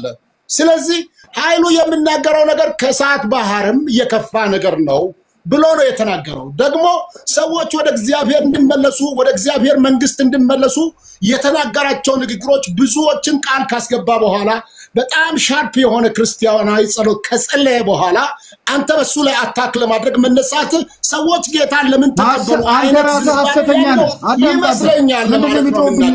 አንተ ራስህ ሐሰተኛ ነህ። አንተ አሁን ሰጥቻለሁ የለም ሐሰተኛ ነህ። ዝም ብላ ያው ለዚህ 500 ሰው አለ ይፈርዱናልና አዳምጥ አትጩ። እዚህ 500 ሰው አለ እነሱ ይፈርዳሉ። አንተ ዝም ብለህ የተቀባባ ቃል ስለተናገርክ ጌታን አገኙ ማለት አይደለም። ኢየሱስን ማግኘት ማለት ባይብል ላይ የተጻፈውን ያንን ቀጥታ ማለት ነው። ያንተ መረዳት እግዚአብሔርን የሚገልጽልን መጽሐፍ ቅዱስ ላይ የተጻፈ ሲሆን ብቻ ነው። እናንተ እርስ በርስ የምትደጋገፉበት ፋይናንሻል ተቋም አይደለም ባይብል ማለት። እናንተ የከፈታችሁት ፒኤልሲ አይደለም ቸርች ማለት። እያወራን ያለነው አንድ ሰው ድንገት ሰምቶ ሊሄድ ይችላል። እሱ ከመጀመሪያ ጀምሮ ዝም አድርግልኝ ሲል ፓስተር ሶፊን አክብረን ዝም አለ። ፋይናሊ ግን አንድ ሲሪየስ ኢሹ ብቻ ነው ያነሳነው። የዘላለም ሞት ጉዳይን ማቃለል ማለት ሰው ለዛኛው ዓለም ያለውን ትርጉም እንዲቃለል ማድረግ ነው። ማለስለስ ምናምን የምትለው ጴንጤኛ ነው። ኢየሱስ ጴንጤ አይደለም። ክርስትና ማለት እውነት ማውራት ማለት እንጂ መለሳለስ ማለት አይደለም። ክርስትና ማለት ከእውነት ጋር መቆም ማለት ነው። አንተ ስታሳንሰው የተጻፈውን ነገር በተሳሳተ መልኩ ስተረጉመው ልለሳለስልህ አልችልም። ምክንያቱም ይሄ ደም ተከፍሎበታል፣ የእግዚአብሔር ልጅ ተከፍሎበታል። ቀላል ነገር አይደለም። እናንተ ታይትል ወስዳችሁ ስለምታወሩ ብቻ ልንወስደው አንችልም። ቆይ ኃይሉ ፓስተር ፊደል አስተካክላል ሚውት አድርግ ልጨርስ። ቆይ እኔ እሱ ፊደል በአፋን ኦሮሞ ነው የተጻፈው። መጀመሪያ ፊደሏ አስተካክል። ፊደሏ አስተካክል መጀመሪያ። የእናንተ ዕውቀት አይጠቅምም። አይ አብለኝ እንግሊዝኛ እንችላለን አይደለም። ይሄ ማን ነው ስሙ? አሁንም እኔ አሁን ልጨርስ። አንዴ ጻፍ በሉ። ሚውት ነገር ኦፌንሲቭ አንተ ለምን ሰውን አንድ ጊዜ ልግባ ሶፊ ለምን እንደማታረጉት ለአንተ ነድልስ ማለት ነው። ደግሞ ማውራት አለበት። አንተን ደግሞ ስሙት። ሶፊ አንዴ ልግባ እኔ አንዴ ልናገር። ተገባለ መጀመሪያ አንተ ነው ያውራ። አንተነስ ሊያወራረ እንደገባው ሐሳብ እየሰጠ አይደል እንዴ? ስሙት። ተቃራኒ ማሳብ ቢሆን ማስተናገድ አለብን እኮ ግዴታ የተደገፈ ብቻ አይደለም። ኢቭን የምናስተካክለው ካለ ለማስተካከል አይ ደግሞ እሱም የተሳሳተ ካወራ ለማረም ሰውን መስማት ጥሩ እኮ ነው። ስለዚህ እንስማ፣ ከዛ በኋላ ይቀጥላል። አንተ ነቀጥል። ጥያቄ ካለ ኃይሉም ገብቷል። አፖስትል ፊልጶስ ላይም ጥያቄ ካለ ሁለቱንም መጠየቅ ትችላለህ። ፓስተር በጣም አመሰግናለሁ። እኔ አንተን የምወድባቸው ብዙ ምክንያቶች አሉኝ። እግዚአብሔር ይስጥ። አሁንም ክርስትናውን ወደ ኋላ የሚጎትቱት እንደዚህ አይነት ቅልስልስ ሰዎች ናቸው። ሌላውን ቃል አለመጠቀም እግዚአብሔር ቃል ላይ የተሳሳተ የተንሻፈፈ ነገር እዛ ለሰበሰባችኋቸው 10 ሰዎች አስቀምጡ። ነፃ መድረክ ላይ ግን አይቻልም። ኃይሉ ሐሳቤን ነው ያወራሁት ሲል በቃ ባይብሊካሊ ካልሆነ ሐሳቡን ከሆነ ብዙ ሐሳባውያን አሉ። ዛሬ እግዚአብሔር የለም የሚሉ አሉ። የመጀመሪያውን የዘፍጥረት አንድንም ጉዳይ አንስተው ደግሞ አይ እንደዚህ አይደለም ሰው መንፈስ ነው በስጋው እንደፈለገ መሆን ይችላል የሚሉ አሉ። ሚሊዮን ነገሮችን እዚህ ቤት ሰምተናል። እሱ አይደለም ዋና ባይብል ላይ የተጻፈው ቀጥታ የተጻፈው ነገር እናንተ ከምንድነው ፕሩቭ ያረጋችሁት? ባይብል ላይ ኃይሉ ዲስፕሩቭ ሊያረጋው መንፈስ አይቃጠልም ማለት መጽሐፍ ቅዱስ መንፈስ ይቃጠላል ካለ ይቃጠላል። እኔንም ትቃጠላለህ ካለኝ ይቃጠላል። አትቃጠልም ካለ አልቃጠልም። እኔ ከሱ በታች እንጂ ከሱ በላይ አይደለም። ሶፊ ሰዓት የለኝም። ሰዓት የለኝም። ሶፊ ሰዓት የለኝም። እሱ እኔም ሁላችንም እኮ ዝሚት አድርገን ሰምተናል አይልሽ አይደለም ሶፊ ጥያቄም ሊኖረው ይችላል እኮ ልጁ እኮ። እሺ ቶሎ በል ወንድሜ ተናግሬ ልውጣ። እሺ ቶሎ በል ወንድሜ። አሜሪካን ሀገር ስለምትኖር ሰዓት የለም። እኛ ኢትዮጵያ ስለሆንን ሰዓት አለን። ኤኒዌይስ የእንቅልፍ ሰዓታችንን ሰውተን የምናወራው አንድ ሰውም ቢሆን እዚህ ቤት ሰምቶ ነው የሚሄደው። አንተ ጌታን የምትፈራ ከሆነ ቅድም አይ በዚህ ጉዳይ እንደፈለጋችሁ ሁኑ ነው እንዴ ምትለን ስለ አሁን እንደፈለጋችሁ ሁኑ ያልከውንም ነገር አስተካክልና ሁለተኛ በእግዚአብሔር ቃል መሰረት አይዛኛው ቤት አሁን የሚያስፈራ ነገር አለ በሚል ደፈና የገለጽከው አለ አይ እሳት ሚለው ብለህ እሱንም የምታስረዳበት ባይብሊካል ትሩዝ ካለ አንተ አይ ሐሳቤ ነው ካልክ ደግሞ አይ የግል ሐሳብ ስለሆነ የግል ሐሳቤ ነው በላቸውና የሚስት ሰው ሳይኖር ነጋቲቭ ላንባባላለን። አሁንም ተመልከት እንደዚህ አይነት ቅልስልስ ሰዎች አልከን የሰበሰባችኋቸው 10 ሰዎች ላይ እዛ ተናገሩ አልከን ፕራይቬት ካምፓኒያችሁ አልከኝ አሜሪካ ሀገር ስለሆንክ ሰዓት የለንም ትላለህ ሳትናቅ የተናቅ ይመስልሃል? እስቲ አእምሮህን አስተካክል አላይን አድርግ ቁም ነገሩ ላይ ለመናገር ማለት ነው። ኃይሉ አንተን አሜሪካን ሀገር ስለሆነ ኢትዮጵያ ሆነ አንተን ያስጨንቃል ተጽኖ መሬት ላይ አንተን ይረቅጣ። እኔ ኢትዮጵያ ነኝ አዲስ አበባ ነኝ። ስለዚህ ይሄውልህ ኢትዮጵያ መሆኑም አሜሪካ መሆኑም የእግዚአብሔር ልጅነቱ በዚህ ብዙ ስድብ በሚጎርፍበት አደባባይ ላይ ኃይሉን ክብሩን ጥሎ ለጌታ እንዲቆም አድርጎታል ብዬ ነው ማምነው። የማንተማመንበት ነገር ካለ ፖዚቲቭሊ እንወያያለን። ለመሆኑ የቤተ ክርስቲያን ቁጥር ጌታ ያገኝበታል ያለው የስንት ነውና ነው 10 ሰው በተሰበሰባችሁበት በዛ ተናገር ብለ አንተ በሚሊዮኖች ፊት የምትቆም የምትናገረው? እስቲ መልስ ስለራስህ። ስንት ነው የቤተ ክርስቲያን ቁጥር ጌታ ያለው? 2 ወይም 3 በስሜ በተሰበሰባችሁበት መካከላችሁ ይገኛል ነው ያለው። አንተ ስንት ሰው ሲሆን ነው ጌታ የሚገኝበት? ስንት ሰው ቢሰበሰብ ይመቻል? በእኛ ጉባኤ ምን አይነት አይደለም የናንተ ወራው በተሰራበት ጌታ ይመጣል ብለ ታስባለህ? ምናልባት እንደ አይሁድ ህንጻ 47 ዓመት የተሰራ የተሽቀረቀረ ያለ ዳስ ውስጥ የሚያመልኩት ጋር ጌታ አይሄድም ብለ ታስባለህ? 2 ወይም 3 በስሜ በተሰበሰባችሁበት ይገኛል ነው ያለው ጌታ። ራስህን ሰማይ አታውጣ የሆነ ወረቀት ስለያዝክ ማለት ነው። እሳቱ የማይጠፋበት ትሉ የማይሞትበት ነው ያለው። የእሳቱን ልዩነት ጌታ ተናግሯል። እሳቱ ይሄ ከሰል እሳት ወይም የገለባ እሳት ወይም በእንጨት የሚቃጠል እሳት መሆኑን ማሰብ ራሱ አለማስተዋል። እሳቱ የማይጠፋበት ትሉ የማይሞትበት እሳት ከሆነማ ገለባ አመድ ሆነ እኮ በቃ ከተመ። አንድ ጊዜ ሞተ ሰው በቃ እሳት ውስጥ ገባ ተቃጠለ። የማይሞትበት እሳት ነው ነው። ስለዚህ ዘላለማዊ ስቃይ ያንን አይገልጽም፣ ከዛ ይበልጣል ብሎ ነው ኃይሉ የሰበከው። አንተ ያንን ለመሰረዝ የእንትናን ቴዎሎጂ ለማጽናት ነው የምትታገለው። መሆን የለበትም። ራስህን አረጋጋ፣ ፖዚቲቭሊ አዳምጥ። ሰውየው ላይ ሳይሆን ነገሩ ላይ ተናገር። እንደዚህ አድርግ እያልኩ ነው። ኃይሉ ስለራሱ መልስ ለመስጠት በቂ ነው፣ ብቁም ነው። ልክ ካልሆነ ልክ ባልሆነበት ጎን ልክ አይደለም ይላል ነው ምልከው። እኔ እንደዛ አይደለም ያልኩት። አንተ መረዳት ችግር ስላለብህ ነው። ማን ፊሊጶስ መጀመሪያ አንደርስታንዲንግ ጀምር ራሱ የመረዳት ችግር አለብህ ብለህ ጀምረሃል። ክርስቶስ የሞተልኝን ሰውዬ በማንቋሸሽ ነው የምትጀምረው። I don't have አንተ እኮ ያልከው any problem of understanding። ከአንተ የተሻልክ ነህ፣ የመረዳት ትክክለኛ እውቀት አለህ፣ ተናገር። የምትናገረው ግን ሰውን አታክ ለማድረግ ኦፌንሲቭ የሆኑ ጥይቶችን መተኮስ የለብህም በወንድም ላይ። ኦፌንሲቭ አይደለም አንተ አሁንም የተናገርከው በነገሩ ላይ ሳይሆን በኔ ላይ የተናገርከው። ፖለቲከኞች እንኳን ተሰብስበው ወደ ገደለው ይላሉ፣ ወደ እኔ ሳይሆን ለእኔን ለመግደል ነው እንደዚህ የመጣው። ኃይሉን ለመግደል ነው እንደመጣው። ሰይጣንን ግደለው በእግዚአብሔር ቃል። መጀመሪያ እንደ ክርስቲያን ከአፍ ስቲንጎች እነዚህ ስቲንግስ እነዚህ መንደፊያዎች ማለት ነው እሾሆች መወገድ አለባቸው። ከአፍ እሾህን አስወግደህ ሳትጨርስ እዚህ ሚዲያ ላይ ስለ ክርስቶስ ለመናገር በመስቀል ላይ ሞቶልኛል ማለት ልክ አይደለም። እንዲህ አይነት አፍ ጌታ አይጠቅምም እያልኩ ነው ውድ ወንድሜ። አንድ ጥያቄ ቀላል። አንተ ለምሳሌ ምንድነው አፖስትል ሲሉ ነበር። የት ነው አፖስትል የተባልከው አንተ?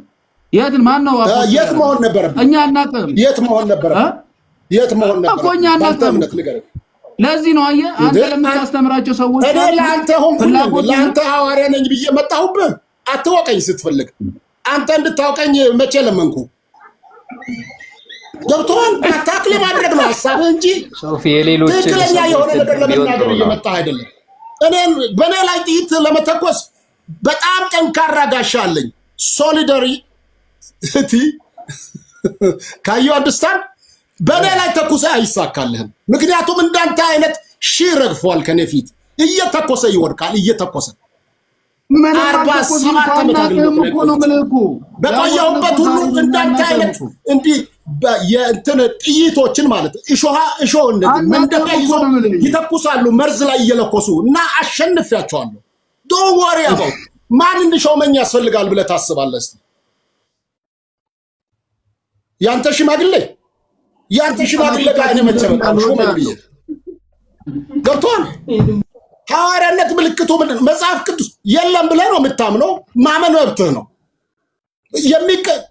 ሐዋርያው ጳውሎስ ሐዋርያ አይደለም ሲባል ለቆሮንቶስ ሰዎች ምንድነው ያለው? ሐዋርያ ያደረገ ማን ነው? ሐዋርያ ነኝ አለ። ማን ያደረገህ አንተ? ሐዋርያ ያደረገ ማን ነው? አይደለም አሁን የምናወራው ፖይንት ነው። ነገሩ ሲያክተህ አያው ፈርጦ ዳውላው እንደምሉት አይነት ለምን ታደርጋለህ? መጀመሪያ ማን ነው ዘማነትን ጌታን አጥፋ ከአፌ በልና መርዛማነቱ ከአፍ ነቅሎ ሲወገድ ሰላማዊ የሆነ ፍቅር ትናገራለህ። ማነው ሐዋርያ ያረጋስ እንደ ግራው ትክክለኛ ያልሆነ ነገር ሲታርም እንኳን ምን ይላል? በማናቸውም አይነት ችግር ውስጥ ወይም ስተት ውስጥ አንድ ሰው ቢገኝ እናንተ ግን ይላል እግዚአብሔር ቃል በየውሃት መንፈስ አቅኖት ነው ምለው ደውር እኔ መልስለታለሁ።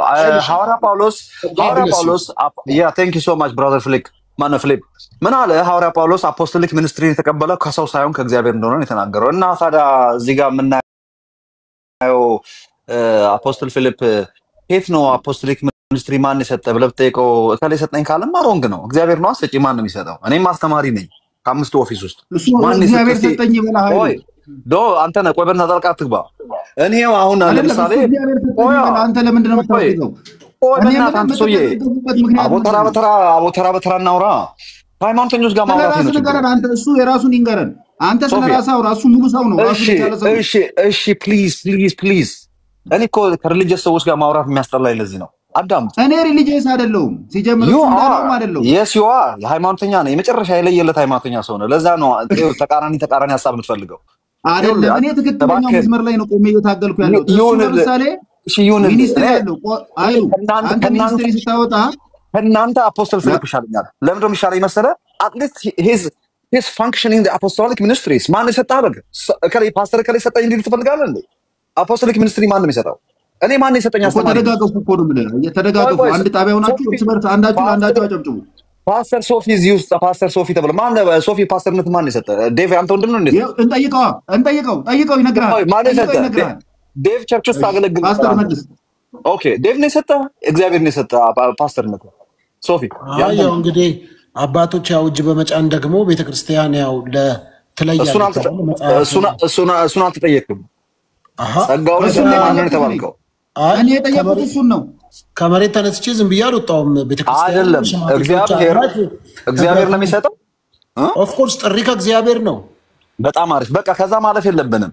አንድ ለምሳሌ አሜሪካን አይደለም ጥሪ ከእግዚአብሔር ሆኖ ጥሪ ከእግዚአብሔር ሆኖ ለምሳሌ ሌትስ ሴይ ጋብቻ እግዚአብሔር ነው መሰረቱ። ሰዎች ሁለት ሰዎች ለብረው ልንጋባ ነው አጋቡን ብሎ ቤተክርስቲያን የሚሄዱት በቃ እግዚአብሔር ነው። ዝም ብለው ደግሞ ምንድን ኦርዲናንስ በሶፊዬ አሁን አሜሪካ ውስጥ የሚገርምህ ካምፓኒዎች አሉ ኦርዲኔሽን የሚሰጡ። እግዚአብሔር ጥሪው ከእግዚአብሔር ነው። ስራው በስራ ይገልጣል። ከዛ በኋላ ምን ያደርጋሉ? ብዙ ሰዎች ኦንላይን ካምፓኒ ኦርዲኔሽኑን ከዛ ይቀበላሉ። ኦርዲኔሽኑን የሚቀበሉት ስለ አሜሪካ ሳይሆን እኔ አሁን ስለኔ እንጠየቁት የእናንተን አርጊውመንት እኔ አይመለከተኝም። እሺ ጨርሰናል። ጥያቄ ግን ሁለት ሰዎች ወደ ጋብቻ ሲሄዱ ቤተክርስቲያን መሄድ አባቶችን ማሳወቅ ለመሪዎች ማሳወቅ ምን አስፈልጋቸው? ነይ ግቢ ናገባ ተባብለው መግባት ይችሉ ነበር። ነገር ግን ቤተክርስቲያን ሄደው ጸልዩልን የእግዚአብሔር ፈቃድ በዚህ አለ እንዲሉ ከዛ አይደል ጨርሳ ከዛ ይማራሉ። ከተማሩ በኋላ በህዝብና በእግዚአብሔር ፊት ቃል ኪዳን ያደርጋሉ። ከዛ በኋላ ወደ ጋብቻቸው ይሄዳሉ ማለት ነው። ያን የምናደርግበት እኮ አንዱ የቤተክርስቲያን ስርዓት ስለሆነ እንጂ ጋብቻን ቤተክርስቲያን አይደለም የጀመረችው። ተቋሙ ከእግዚአብሔር ነው የጀመረው። አንድ የሚያደርግም እግዚአብሔር ነው። አሁን አፖስቶል ታዲያ ብትጠይቀው እጅ ጫነለስ የሌለን የሚመስላችሁ ሶፊን አንድ ነገር ትጠይቃል። የዚያ ነገር ተቃውሞ የለኝም። ነገር ግን መጽሐፍ ቅዱሳዊ ነው ብለህ ታምናለህ?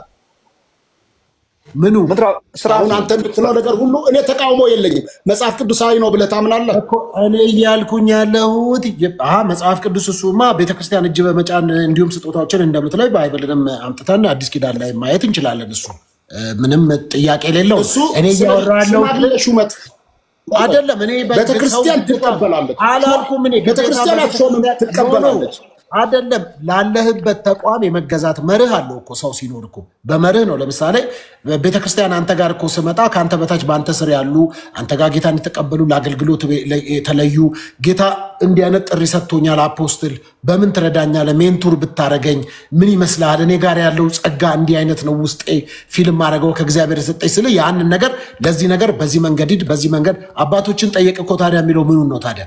ያንን ጠይቀ በዛ በኩል ትሄዳለህ እንጂ ማንም ሰው ማንንም እንካ ተጠርታ ሊድ ከዚህ በኋላ ወንጌል ስበክ ብሎ የሚሰጥ የለም። የተጠራ የተቀበልከው ጥሪ ነው። ጥሪው የሚደርስ ደግሞ ለአንተ ነው። አንተን ማን እንደጠራ እንዴት ተጠራ ደግሞ የተጠራበት መንገድ አንተ ነህ። አንዳንዱ ከሆነ ቦታ ተጠርቷል። አንዳንዱ አሳ የሚያጠምር ተጠርቷል። አንዳንዱ ከሕክምና፣ አንዳንዱ ከአስተማሪ ከተለያየ ቦታ ተጠርተህ ትመጣለህ። ለዚህ ነው አንደኛ ቆሮንቶስ ምዕራፍ 1 ላይ ሲያወራ እኮ ስለ ጥሪና ስለ አገልግሎት ሲናገር እኮ እግዚአብሔር ናልና የዓለምን ጥበበኞች ወይም ባለ ዕውቀቶችን ያሳፍር ዘንድ ሞኝና ምናምንቴውን መረጠ ነው የሚለው። እግዚአብሔር ነው መራጩ። ከምንም ያልተማርክልቶን ይችላል ተማርክልቶ አይመለከተው። ምርጫው ከሱ ነው ማለት ምናምንቴዎችን መረጠ። ምን የዓለምን ጥበበኞች ያሳፍር ዘንድ የማይረቡትንና ምናምንቴዎችን መረጠ ብሎ ምርጫው የሱ ነው። ግን መጽሐፍ እንዲህ ይላል ደግሞ እኮ መከሩ ብዙ ነው አለ፣ ሰራተኞች ግን ጥቂቶች ናቸው አለ። ስለዚህ የመከሩን ጌታ ሰራተኞችን እንዲያበዛ ምን በሉት ለምኑት፣ ጠይቁት ይላል። በመጠየቅም ደግሞ መመረጥና መሰጠት አለ ማለት ነው። ጠይቀን ጌታ ሆይ ብለን ገብቷል። ስለዚህ ከዚህ አንጻር የሚሰጥ እግዚአብሔር ነው። ግን ቤተክርስቲያን ደግሞ ህግ ስላላት ስርዓት ስላላት መርህ ስላላት ለቤተክርስቲያን አባቶ አለበለዚያ ሰው ሁሉ መረን ይሆናል። እግዚአብሔር አሳየኝም ያላሳየውም ነኝ እያለ ድብልቅ ህዝብ በዛ በነህሚያ ዘመን ነበሩ አለ አረ ይደባለቁ። ስለዚህ እንደዚህ ድብልቁ የሚወጣበት አንዱ ከቤተክርስቲያን ስርዓት መውጣት ስለሆነ የቤተክርስቲያን ስርዓት መያዙ ጥሪው እግዚአብሔር ነው ማንም ሳያገባውም እያሉ መረን መሄድም ልክ አይደለም። ነገር ግን ጠሪው መራጩ ሽማግሌዎች ተሰብስበው አያጸድቁም። ፓርላማ አይደለም፣ የፖለቲካ ድርጅት አይደለም። የእግዚአብሔር መንግስት ሲሆኑ ሰዎች አጨብጭበው የሚቀበሉ አይደለም። ባይቀበሉ ዓለም ፊቷን ብታዞር እንኳን አንተን እና እኔን ኢየሱስንም ለተቀበሉት ነው የሚለው። አለመቀበል መብቱ ነው ገብቷል። ስለዚህ ከዛ አንፃር በእንደሱ ነው እማምነው። ነገር ግን የቤተክርስቲያን ህግ አባቶች መከበር አለባቸው። ቁጭ ብለ መማር ለምሳሌ ዳዊት ዘይት ተቀብቷል እኮ ተመልሶ ምድረ በዳ ወርዷል። እንደገና ተቀብቻለሁ ከዚህ በኋላ ብሎ አልቀጠለም። ጊዜ አለ፣ ዘመን አለ። ያንን አባቶች ናቸው። ለዚህ ነው እኮ ኤሊ ጋር አልሄደም ሳሙኤል ሊጠይቅ አልሄደም። አየ መጠየቅ ከላይ የነበሩ በአገልግሎትም በመንፈሳዊ ነገር የመጡ ሰዎችን መስማት ተገቢ ነው። ለዚህ ነው ለጢሞቴዎስም ነው ለሚነግረው አይደለ ማን ነው እጅ በመጫን ከአባቶች የተቀበልከውን ነገር ምን ችላ አትበል ብሎ እኮ ይነግረዋል። ስለዚህ የተቀበለውን ነገር ሰው ችላ እንዳይል ከአባቶች የሚቀበለው ነገር አለው። በእንደሱ ነው የማምነው ነው አፖስትል። አንተንም ለጠየቀኝ ጥያቄ ይሄንን መረዳት ነው። ከቸርች ወደ ቸርች የተለያየ ለምሳሌ ብዙ አብያተ ክርስቲያናት መጽሐፍ ቅዱስ ኮሌጅ ተምሮ የመጣው ሰው ይቀጥሩታል በማስታወቂያ። አሜሪካ አብያተ ክርስቲያናት ብትሄድ ማስታወቂያ ያወጣሉ፣ ፓስተር ይቀጥራሉ። ጀስት ሰውየው እኔ ከጌታ ተቀብያለሁ ብሎ ራሱን ለዛ ነገር ተምሮ አዘጋጅቷል። እንዲህ አይነት ሰርቲፊኬት ያለው እንዲህ አይነት አገልግሎት ያለው እንዲህ አይነት ምስክርነት ያለው እንቀጥራለን ብሎ ማስታወቂያ ያወጣሉ። ለማስታወቂያ ይቀበሉታል። ለምሳሌ ይሄ ማን ነው ዘላለም መንግስቱ የሚባል ልጅ አለ። የራሱን ሹመት በተመለከተ ማስታወቂያ ወጣ፣ ሄድኩኝ፣ መረጃዬን አቀረብኩ፣ ተቀጠርኩ ነው ያለው።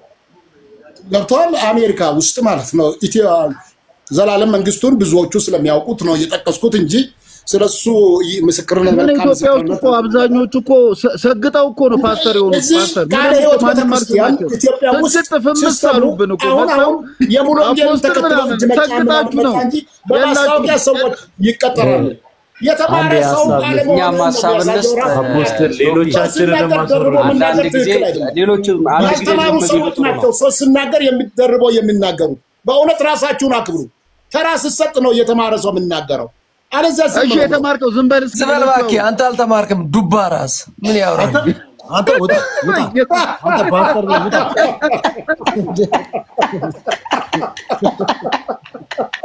አይ ነጌታዬ ተቃጥሎ እኮ ነው ፓስተር አቃጠለው እኮ ትልቅ እያለ መጨረሻ በጸጋ ጠራ ሶፊ በጸጋ ጠራ መጨረሻ ቤተክርስቲያን ዋና አባት ነኝ። ለኛ ቤተክርስቲያንም አንተ እንደምትለው ስርዓት አለ። እኔ የሙሉ ወንጌል ልጅ ስለሆንኩ ሐዋርያነቴም የተረጋገጠው በሙሉ ወንጌል ቤተክርስቲያን ስለሆነ አንዳንድ ጥሩ አሰራሮችን እዛ ካገለገልኩበት ወደ 20 ምናምን ቸርች ፕላንት አድርጋለሁ። እኔ ይዤ መጥቻለሁ። ወደዛ እየተጠጋ ነው ፔንቴኮስታል ስለሆነ አንተ እንደምትለው ማለት ነው። እባክህ የድሙሉ ወንጌል የተማረ ሰው ወይም ዱባ ራስ ብለው የድሙሉ ወንጌል አንተነ ይጨርስና ተጠይቀዋለህ ይጨርስ ለምን ይጨርሳል የድሙሉ ወንጌል እንደሆነ ጠይቀው ይጨርስና ነው አንተነ ቅድም አንተ ስታወራ ይጨርሳል አልኩም ይጨርስና አፖስትል ከዛ ጥያቄን ጠይቃለህ ከዛ ደግሞ እዚህ እነ ፕሮፌት አሉ ጄሌ ሚኒስትሪዎች አሉ ፕሮፌት አለች ጀሚላም አለች ስለዚህ እንደሱ ያረግን ቀጣይ አንድ አፖስትል ጨርስ አንተ ሐሳብ አሁን የድሙሉ ወንጌል እሱ የሚለውን ምን አገባ ብለው መልስ አለው መልስ የለው ምን ያገባ ካርቴን ፓስተር ለዱባ ምናምን እንዳለው ልጅ ሆነ ማለት ነው አይ እኔ በስም አልጠራ ነገሩ እየተበላሸ ነው ትልቅ ሰው እየተበላሸ ነው ምን አካንተ ነው ብለን የገንበትነው ሰው እየቀለለ ነው ምን አገባህ ካለኝ ምን አገባህ ማለት ያኛው ዱባ ምናምን እንዳለው ልጅ ነው የሚሆነው እንደዚህ ምን አገባህ አይባልም እኔ የጠየቅኩት በጣም ሲሪየስ ጥያቄ ነው የድሙሉ ወንጌል ከታች 900 ሰው አለ እኛ ጋር ነው እንዲሉ ነው አይ ዝም ብለህ ዝም አልኩ መልስ እኮ ምን አገባህ አይባልም አይመለከትህም ያንን ለመደራደሪያ እኔ አላቀርብም ገብቷል አደባባይ ላይ ግን ስል የማይቆኝ ያውቁኛል 824 ሰው ፊት ነው የሚናገረው በእጆች 800 ስለዚህ ምንድነው አንተና አሁን የሚያነጋግረን ሰውን አታክ የሚያደርግ አቀራረብ አትቅረብ ጤናማ በሆነ አቀራረብ አትቅረብ ኃይሉ የሰበከውም ወንጌል የተናገረውም ነገር የከፋ አይደለም ሰዎችን ጌታን ያስቀበለበትን መንገድ የጸለየበትም ሁሉ ጥሩ ነው ኦፌንሲቭ መሆንህ በጥላቻ እሱ የሚናገረው ማዳመጥህ እንጂ በሰላማዊ መንፈስ በቀናነት የሚያዳምጥን ሰው አረበሸም ለማለት ያልኩትን ይዘን ነው ወደዚህ ውስጥ ሩቅ ይሄድ ነው አንተ ነህ ሰላም ነው ወንድሜ ሁልሽም ዱባነሽ ይላል ምን መልስ ትመልሳለህ ለምርኮኛው ሁልሽ ዱባነሽ ይላል ለሱ መልስ ቢመልስ ደስ ይለኛል ለዚህ ከስር ለሚጽፈው ሰው ይቅርታ ሐሳብ ልስጥ እዚህ ጋር ጥያቄ ነበር ጽፉ ሰዎች ሐሳብ አትስጡ ለኮሜንተሮች አው ያ አይ ወደ ቁም ነገሩ ምናልባት ሶፊ ቅድም ስታወሩበት ፓስተር ግን አፖስትል ግን ይቅርታ አርግልኝ አንዴ ወንድሜማ አፖስትል ለምን ቃል አታስተምርም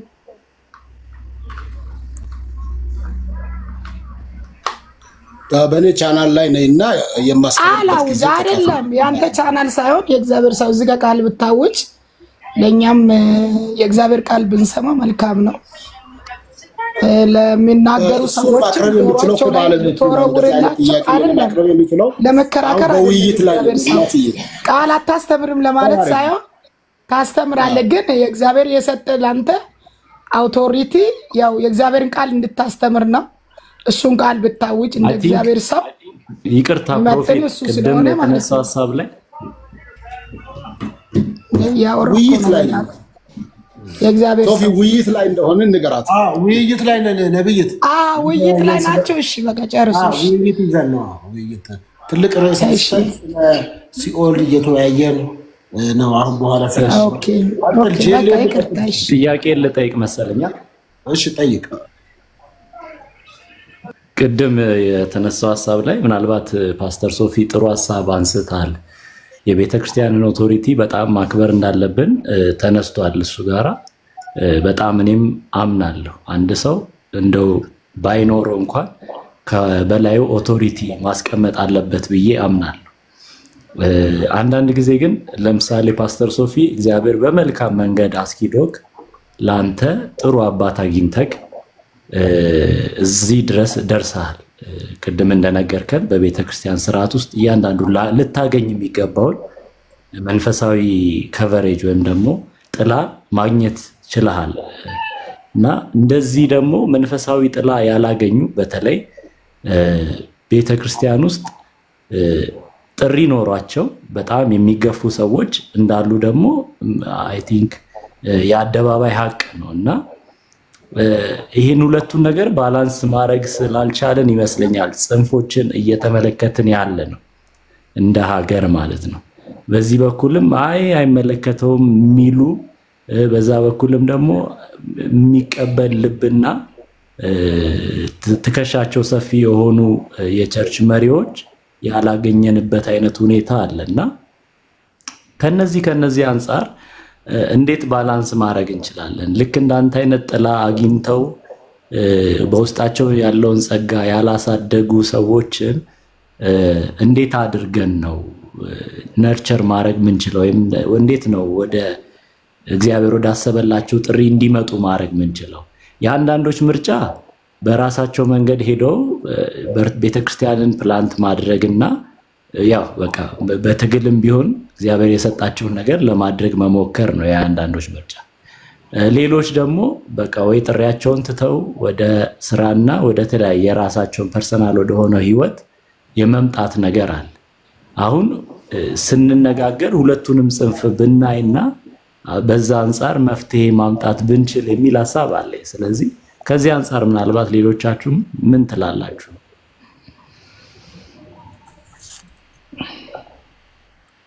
ተገፍተን የራሳችንን ሚኒስትሪ ራሳችን የከፈትነው እያለ ነው ጄኤልኤም። ይቅርታ ሶፊ ልግባ? እሺ ቀጥል ፕሮፌት። ቴንኪ በጣም አመሰግናለሁ። ተባረክልኝ። እስካሁን ድረስ ብዙ ሲባል ሰምቻለሁኝ። ቀደም ኃይልሻም የእግዚአብሔርን ቃል እያስተማረ ነበረ። ዞሮ ግን አንድ ነገር ምን ለማለት ፈልጋለሁኝ። አሁን ጄኤልኤም እንዳነሳውም እንደገናም ደግሞ ቅድምም አፖስትልም እያነሳ በነበረው አንተንም እየተናገረ በነበረው ትልቁ ነገር እዚህ ቦታ ላይ ስንመጣ አንዱን ለመወንጀል ሳይሆን የሆነ ዕውቀት የሆነ ትምህርት ካንዱ እንትን እናድርግ። ፕሮፌት ምክር ሳይሆን በቃ ምክሩን ተወውና ያንተን ሐሳብ አካሄዳችንን እንዲህ ብታረጉ እንደዛ ብታረጉ የሚለው ይሄ ፕላትፎርም ስለሆነ የከፋው አለ፣ የተበሳጨ አለ፣ ደስ ያለ አለ፣ የተለያየ ሰው ስላለ እንደ ፓርክ ውስጥ ጽድ እኩል አንከረከም። መጽሐፍ እንደሚናገር ታውቃለህ፣ ከልብ ሞልቶ ለአፍ ይተርፋል ነው። ሰው ያለውን ያካፍላል እና ምክሩን ሳይሆን አሁን ያንተን ሐሳብ እስካሁን በተነሱ ሐሳቦች ላይ ያለህን ሐሳብ ብትነግረን። ከዛ በተረፈ ኮፒ ሊንክ ሼር እያደረጋችሁ አይደለም ያላችሁት፣ ብዙዎች አላችሁ። ያው ሪስትሪክት ብሎኝ ስለነበረ በዛ አንፃር ብታረጉ እንደው። ስለዚህ ያለህን ሐሳብ ንገረኝና ወደሱ እንግባ። እሺ እግረ መንገድም ፓስተርዬ በዛው አያይዞ እሱም የት ፕሮፌት እንደተባለ ማን ፕሮፌት እንዳለው ቢነግረን። ምክንያቱም እኔም ስሜን ልቀይር ነው የሚቀጥለው ላይ ታስገባኛለህ፣ ወይ አፖስቶል ሆናለሁ ወይ ፕሮፌት ሆናለሁ። ስለዚህ እሱም በዛው እግረ መንገድ እንግዲህ ምንድነው እኔ የት ፕሮፌት እንደሆንኩ መንገር የሚጠበቅብኝ አይመስለኝም። ባጭሩ ይሄንን ነው ማለት። ግን አንድ ነገር ማለት የምፈልገው መጽሐፍ ቅዱስ አንድ ነገር ይላል። ምናልባት ሄደክ ኤፌሶ ምዕራፍ 4 ላይ ፕሮፌት ለሚጠይቋችሁማ ምላሽ እንድንሰጥ መጽሐፍ ቅዱሳዊ ነው። ከኔጌቲቭም አንፃር ይጠይቁን፣ ከፖዚቲቭም አንፃር ይጠይቁን። ምን መሰለ ለሚጠይቁን መልስ መስጠቱ ምንም ክፋት የለም። እኔ አሁን የት ነው ብሎ ቢጠይቀኝ ወረቀት ማንጣ ቢለኝ ቤተክርስቲያን የሰጠችኝ ወረቀት እዚሁ አለ፣ አምጥቼ ለሚጠይቀው ነገር መልሳለሁ።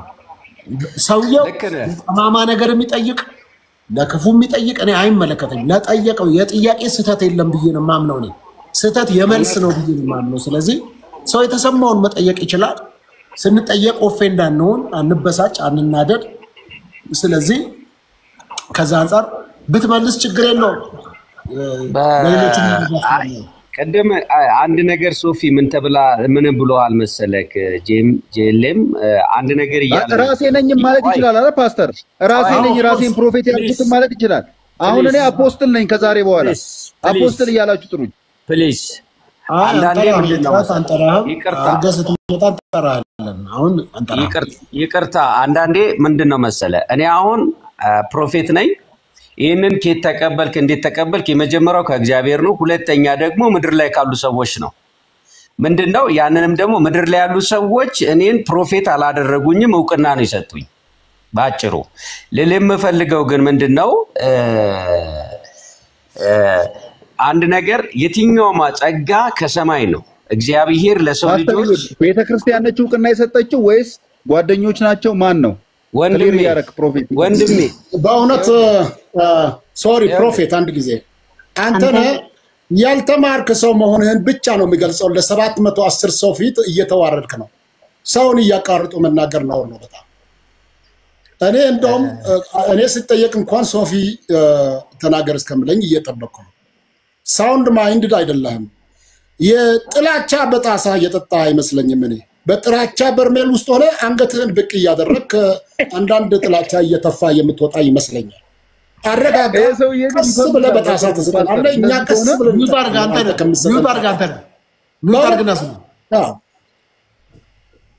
ሚውት አድርገው ማለት ፕሮፌት ተናገር ቀጥል። መልካም ይናገር መጥፎ ይናገር። የምናገረውን ነገር ሰዎችን እስከ መጨረሻ አለማዳመጥ ንቀት ነው የሚያሳየው። እኔ ህፃን ልጅ በእውነት ነው የምላችሁ የእግዚአብሔርን አምሳያ ስለማይበት ሰውን ሁሉ አከብራለሁ እና ሰውን ማክበር አለማቋረጥ አንድ ትልቅ ምልክቱ ነው። ፓስተር 1 ደቂቃ ይሰጠኝ። እኔ 1 ደቂቃ ይሰጠኝ። መጀመሪያ 1 ደቂቃ ሜንሽን ተደርጋለሁ። በምን ዙሪያ ነው? አሁን ነው እንትና ማነው ፊሊጶስ ባለው ዙሪያ። እሺ ቀጥል። ፊሊጶስ ቁጣ ሚል ጸጋ አለ እንዴ? ጸጋ ቁጣ ነው የሚመስለው። ለምን ጸልዩለት? ለምን ጸልዩለት? ከዚህ ሁሉ ጣጣ የሆነ ይጸለይለት። በቃ ሲሪየስ አይጸለይለት። አብሳብ የሚል መንፈስ አለበት ልጅ። በቃ አልቻለም ማለት አልቻለም። ካቁ በላይ ስለሆነ ይጸለይለት። በቃ ሶክ ወደ ላይ ይወጓል። ማራ ተስማምተን ጸልይለት። አንተና በምን ጸጋ ነው የምታገለግለው? ቤተክርስቲያን ውስጥ በምን አይነት ጸጋ ነው የምታገለግለው? እስቲ ንገረን። አንተ የምታገለግልበት ጸጋ ምንድነው? ወንበር በመወልወል በመደርደር። ኦኬ፣ ለዛ ነው ያ ነው ያንተ ጸጋ ማለት ነው። የሚቀመጡ ሰዎችን ታዲያ ትጠላቸዋለህ። እንደዚህ አይነት ሰው ባይ ዘ ወይ እንደዚህ አይነት ሰው ማስመርዳኛ ፊሊጶስ አፖስቶል ያለው ትክክል ማለት ነው። ስላንተ ኳስ ሜዳ ውስጥ አሁን መስመርዳኛ አለው አይደለ? ኳሷ ከሜዳ ስትወጣ ብቻ ተከታትለው ባንዲራ የሚያውለወልው ማለት ነው። ወይ ዳኛ አይባሉም ወይ ተጫዋች አይባሉም። ልክ አይደለም። ስለዚህ ለዚህ ሰው ሲሪየስሊ ያላችሁ ሁላችሁ ነብያት ራሳችሁን ሾማችሁት ማለት ነው። ያበሳጫችሁ ራስህን ካልሾም ራስህ እውቅና ካልሰጠ ይቅርታ አንዴ በቃ አንዴ ልናገር። ይቅርታ ጸጋን ቤተክርስቲያን አትሰጥም። ባይዘዌ ጸጋን ቤተክርስቲያን አትሰጥም። እውቅና ትሰጣለች። ቤተክርስቲያን እውቅና ትሰጣለች እንጂ ጸጋን የሚሰጥ እግዚአብሔር ነው። ገባ? የትኛው ቤተክርስቲያን ሰጠ?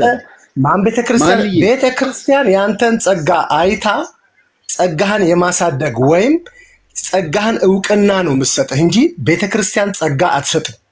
ጸጋ የሚሰጥ እግዚአብሔር ነው። ምናልባት እስቲ ነብይ ሪሼፕ አድርጎ ይሄን ነገር እግዚአብሔር ይሰጣል፣ ቤተክርስቲያን ትቀበላለች። ትለያለች። ያስ ለይታ ትቀበላለች። ያ ግን አንዳንድ ጊዜ የነብይነት አገልግሎት በእስራኤል ሲሰጥ ትክክል ነው። አንተ ሰው ለሰው ጸጋን አይሰጥም። ማንም ሰው ለሰው ጸጋ አይሰጥም። አትሳሳት። ምናልባት ለአንተ ሰው አይደለም ቤተክርስቲያን እንድታጸዳ በልብ ውስጥ ያስቀመጠልህ ሰው አይደለም። በልብ ውስጥ በነገራችን ላይ አንድ ነገር መናገር የምፈልገው ያስቀመጠልህ እግዚአብሔር ነው። ያንን አይቶ ነው ቤተክርስቲያን ላንተ የፈቀደልህ እንድታጸዳ።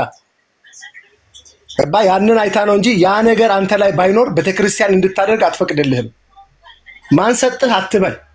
ጸጋን የሚሰጥ እግዚአብሔር ነው። አትሳሳት። ምናልባት እሺ እኔ ይኸውልህ ጸጋን ይቅርታ አንድ ጊዜ አንዴ ልጨርስና ትገባለህ። አንተ ትገባለህ። አንድ ጊዜ ልጨርስ። ማለትም ቅድም እንዳልከው ምናልባት ቤተክርስቲያን መጽሐፍ ቅዱስ ላይ ብዙ ቦታ ላይ ስለ ጸጋ ስጦታ ይናገራል። ከሚናገሩ ክፍሎች አንዱ ሐዋርያው ጳውሎስ እንደዚህ ይላል፣ አገልግሎትን የሚቃወሙ ሰዎች ሐዋርያነቱን የሚቃወሙ ሰዎች እንደነበሩ ሁሉ ሲናገር ለማንም ሐዋርያ ባሉ ለእናንተ ግን ሐዋርያ ነኝ ይላል። ስለዚህ በዙሪያ ያሉ ሰዎች ቢቃወሙትም ግን የሚያገለግላቸው ሰዎች ደግሞ ለነሱ ሐዋርያ ነው። አሁንም እነዚህ ውስጥ ያሉ ሰዎች ምናልባት ጸጋቸውን የሚቀበሉ ሰዎች የሚያገለግሉ ሰዎች በእነሱ ፕሮፌሲ የተቀበሉ የተባረኩ ሰዎች ለነሱ ነብይ ናቸው። ላንተ ላይሆኑ ይችላል። በየትኛውም ቦታ ላይ ማለት ነው። ስለዚህ እኔ የምለው ምንድነው ቅድም ወዳልነው እንመለስና የጸጋ ስጦታ ከላይ ነው የሚመጣው። ቤተክርስቲያን ምናልባት እንደ ባርናባስና እንደ ጳውሎስ ዕውቅና ልትሰጥ ትችላለች። ለዩልኝ ይላል መንፈስ ቅዱስ ልትለይ ትችላለች። ከዚህ ባሻገር ግን የትኛውም ጸጋ ፓስተር የሚሆን አስተማሪ አምስቱም የጸጋ ስጦታዎች ዘጠኙም ጸጋዎች ከሰማይ የሚመጡ መንፈስ ቅዱስ እንደወደደ ለሰዎች የሚሰጥ ነው። ቃሉ እንደሚናገር ሄደ አንደኛ ቆሮንቶስ ምዕራፍ 12ን ስታነብ የጸጋ ስጦታዎች እንዴት እንደሚመጡ ኤፌሶን ምዕራፍ 4 ቁጥር 11 ላይ ሄደ ስታይ እንዴት እንደሚመጣ በግልጽ ይናገራል። ከዛ በኋላ ለዛ የታደሉ ሰዎች ወይም ደግሞ ለእግዚአብሔር ለዚህ የመረጣቸው ሰዎች የዛ ጸጋ ስጦታ ተቀባይ ይሆናሉ። ወደ ቤተክርስቲያን ሲመጡ ደግሞ ቤተክርስቲያን አምና ያንን ነገር ልትቀበል ትችላለች፣ አንዳንዴም ላትቀበል ትችላለች። ይሁን እንጂ ጸጋ ከሰማይ ነው የሚመጣው። ባጭሩ ጸጋ ከላይ ነው። ስለዚህ እዚህ ጋር ማለት የሚገባንኛ የጸጋ ስጦታ ሰውየው ላይ አለ የለም ወይም ይሰራበታል አይሰራበትም ነው ትልቁ ፖይንት። ግን እኔ ቀደም ሶፊም አንድ እያስተማረ አንድ እየሰበከ ያለውን ስብከት ሰምቻለሁ። ምንድነው ስለ መዳን ሰብኳል። ኃይለ ዮሐንስም ስለ መዳን ሰብኳል። እና ያ ስብከት ግን ሰዎችን ቀደም እንግዲህ ወደ እግዚአብሔር መንግስት ሲጨምር ሲጸልይላቸው እንደገና ደግሞ ሶፊንም አፕሪሺየት ሲያደርግ ባንተ በዚህ እንትንክ ላይ ብዙ ሰዎች ጌታን ተቀብለዋል ጌታ ይባርክ ሲለው ሰምቻለሁ። ነገር ግን እኛ አሁን እዚህ ጋር እኔ የምለው ምንድነው ተቃውሟችን ወይም እኔ አሁን ለመናገር የምፈልገው የክርስቶስ ኢየሱስ መንግስት ቅድም ስለ ሲኦል ስለ ገነት ስለ ተለያዩ ነገሮች ይወሩ ነበር። ሲኦል አለ ወይ መጽሐፍ ቅዱስ አለ ስለሚል አለ ከሚሉት ወገኖች ነኝ። ሲኦል አለ። ሲኦል ግን ማለት ምንድነው? ቅድም ኃይሌ ያነሳውን አንድ ነገር ማንሳት ፈልጋለሁ። ሲኦል ማለት ከእግዚአብሔር መለየት ነው። ሲኦል ማለት ያለ እግዚአብሔር መኖር ነው። ሲኦል ማለት እግዚአብሔር የሌለበት ስፍራ ነው የሚለውን ሙሉ ለሙሉ እቀበላለሁ። እንደገና ደግሞ ቀደም ሶፊ አንድ ዮሐንስ ምዕራፍ 3 ቁጥር 16 ላይ ያለውን ቃል አንስቶ በኃይል እየተናገረ ነበር። ሲናገር ምን ነበር ያለው? አሁን ተፈርዶባቸዋል የሚለውን ቃል ያነሳ ነበር ሶፊ። ስለዚህ መጽሐፍ ቅዱስ የሚለው ምንድነው? እግዚአብሔርን ክርስቶስን የማያውቅ ሁሉ አንድያ ልጁን ያልተቀበለ ሁሉ እዚህ ቦታ ላይ ብዙ ሰው ስላለ